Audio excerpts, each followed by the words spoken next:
Alam mo ba na may 63.9 billion pesos na naghihintay sa mga Pilipinong katulad mo ngayon 2026? Hindi kita niloloko ha? 63.9 billion! Yan ang pinakamalaking crisis assistance budget sa buong kasaysayan ng DSWD. At ang nakakalungkot, karamihan sa inyo hindi alam na pwede kayong mag-apply. Kaya ngayon, ipapaliwanag ko sa inyo step by step kung paano makuha ang tulong na ito. Pero una, kailangan nating i-clear ang isang malaking confusion.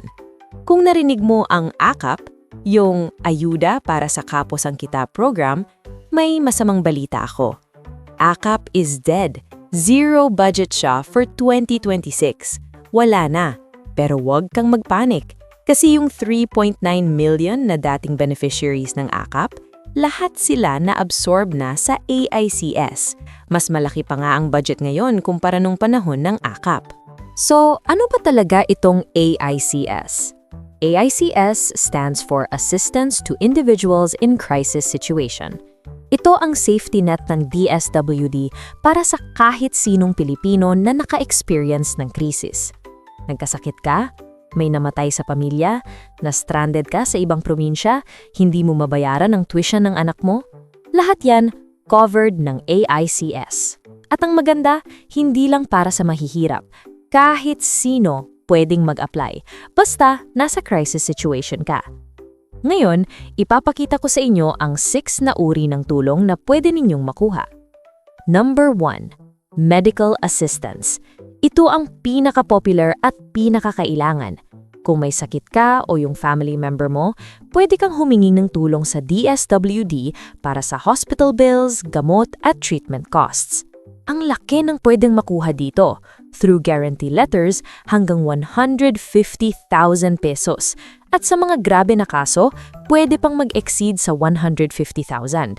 Ang guarantee letter ay diretsyong DSWD ang magbabayad sa hospital.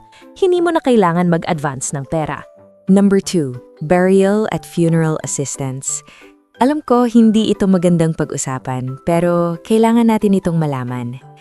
Pag may namatay sa pamilya at wala kang pampalibing, ang DSWD may tulong para sa funeral costs at pati sa transportation ng namatay. At may bago pang batas, ang Free Funeral Services Act o RA 12309 na nag-lapse into law noong September 2025. Ibig sabihin, ang DSWD ngayon ang may shoulder ng funeral packages para sa mga mahihirap na pamilya.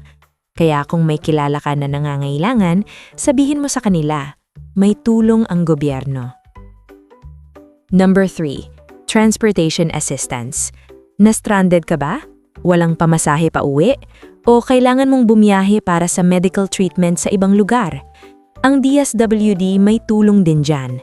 Pwede kang makakuha ng fare assistance para sa mga stranded individuals o para sa mga kailangang mag-travel para sa medical reasons.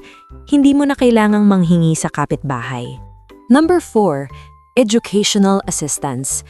Ito ang hindi alam ng marami. Kung hindi mo kaya ang tuition, school supplies o pati transportation papunta sa school, may tulong ang DSWD through AICS. Take note lang, para lang ito sa mga undergraduate level at pababa. Hindi kasama ang graduate school o postgraduate.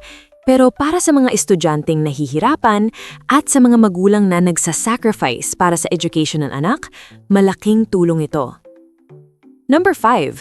Food assistance. Kung may family member ka na nasa hospital at ikaw ang nag-aalaga, alam mo kung gaano kahirap ang situation na yon. Hindi lang gamot ang gastos, pati pagkain mo wala ka ng budget.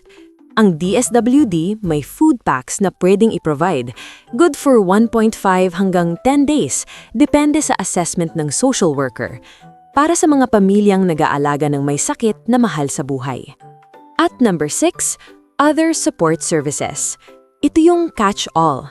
Kasama dito ang assistive devices para sa persons with disability, psychosocial support para sa mga may mental health concerns, at cash relief para sa iba pang emergency situations. Basically, kung hindi ka pasok sa unang 5 categories pero nasa krisis ka pa rin, may paraan pa rin ng DSWD para tulungan ka. So, magkano ba talaga ang pwede mong makuha? Para sa cash grants, mula 1,000 hanggang 10,000 pesos. Depende sa assessment ng DSWD social worker. Kung below 5,000 pesos ang assessment, pwedeng ma-release agad, as in immediately. Pero kung above 5,000 pesos, kailangan ng higher approval. Ngayon, ang malaking bida dito, ang guarantee letters. Hanggang 150,000 pesos yan para sa medical at hospital cases. At kung grabe ang situation mo, pwede pang lumagpas. Kaya huwag kang mag-isip ng maliit lang ang tulong. Malaki ito. Ngayon, ano ang kailangan mong dalhin? Para sa lahat ng klase ng assistance, kailangan mo ng valid government-issued ID at pupunta ka sa DSWD office para mag-fill out ng general intake sheet. Yon lang ang basic. Pero depende sa klase ng tulong na kailangan mo, may additional requirements.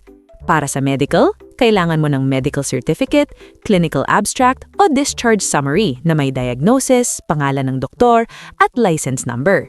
Kasama rin ang hospital bills. Para sa burial, death certificate o funeral contract o receipt. Para sa educational, enrollment form o certificate of enrollment at school ID. At para sa transportation, documents na nagpapakita ng travel need like medical referral. Saan ka pwedeng mag-apply? Sa DSWD Central Office Crisis Intervention Unit sa Quezon City. Sa kahit alin sa 17 DSWD regional offices sa buong Pilipinas.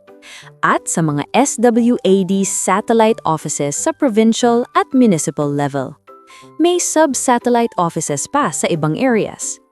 Kung hindi mo alam kung saan ang pinakamalapit, pwede kang mag-email sa inquiry@dswd.gov.ph o ciu@dswd.gov.ph o pumunta ka sa dswd.gov.ph at aics.dswd.gov.ph para sa complete information. Ito ang gusto kong ma-realize ninyo. Noong 2025, 8.2 million na Pilipino ang natulungan ng AICS. Lumagpas pa sa target na 6.9 million. At ngayong 2026, mas malaki pa ang target dahil kasama na ang mga dating ACAP beneficiaries. Ang 63.9 billion na budget na yan para sa inyo. Hindi para sa politiko. Hindi para sa mayaman. Para sa mga ordinaryong Filipinos na katulad natin na nangangailangan ng tulong sa oras ng krisis. At isang magandang balita, ang 2026 budget ay may provision na bawal ang presence ng mga politiko sa distribution sites. Walang tarpaulin, walang signage, walang pangalan ng politiko. DSWD personnel lang ang allowed sa payouts. Kaya kung may pumilit na mag-claim ng credit, alam mo nang labag sa batas yan. Kaya mga kaipunaryo, kung may kakilala kayo, pamilya, kaibigan, kapitbahay na nasa crisis situation ngayon, i-share ninyo itong video na ito. Baka hindi nila alam na may tulong na naghihintay sa kanila. At kung kayo mismo ang nangangailangan, huwag kayong mahiya. Pumunta sa DSWD, yan ang karapatan ninyo bilang Pilipino. Atikarin ninyo ito, mag-subscribe kayo at mag-click ng notification bell para hindi kayo makaligtas sa susunod na mga benepisyo. Ingat kayo!